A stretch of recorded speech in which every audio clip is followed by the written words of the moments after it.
वीरान रास्ते पर एक प्राचीन हवेली खड़ी थी, जैसे समय ने उसे जकड़ लिया हो। उसकी दीवारें जगह जगह से टूटी हुई थीं और खिड़कियां यूं चरमराती थीं मानो कोई धीमे सुर में रो रहा हो।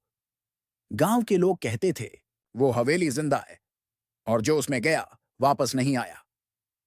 अमित और उसके तीन दोस्त, राहुल, सिमी और कबीर, डर और जिज्ञासा के बीच झूलते हुए एक ठंडी रात उस हवेली की तरफ बढ़ते हैं।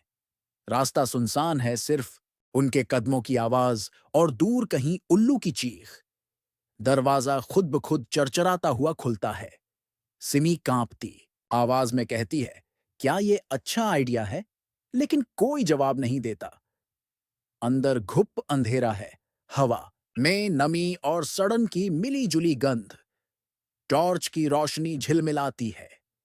तभी किसी की फुसफुसाती आवाज गूंजती है, भाग जाओ, अभी भी समय है।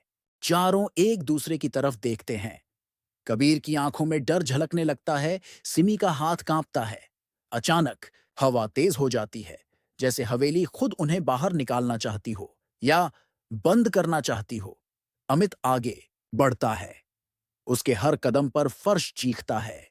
उसकी टॉर्च की रोशनी एक दीवार पर पड़ती है जहां एक लंबी, काली परछाई खड़ी है, मानव जैसी, लेकिन उसका चेहरा शून्य, जैसे किसी ने उसकी पहचान छीन ली हो। एक दरवाजे के पीछे से किसी के सिसकने की आवाज आती है। राहुल धीरे से दरवाजा खोलता है। अंदर सन्नाटा, सिवाय उस रुदन के जो अब और पास लगता है।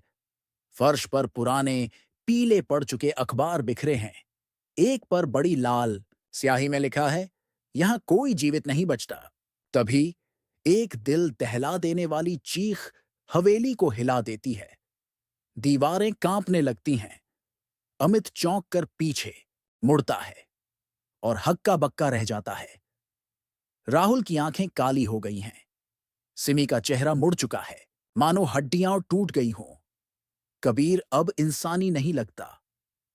तुम अब कभी नहीं जा पाओगे, एक गहरी, भयानक आवाज गूंजती है।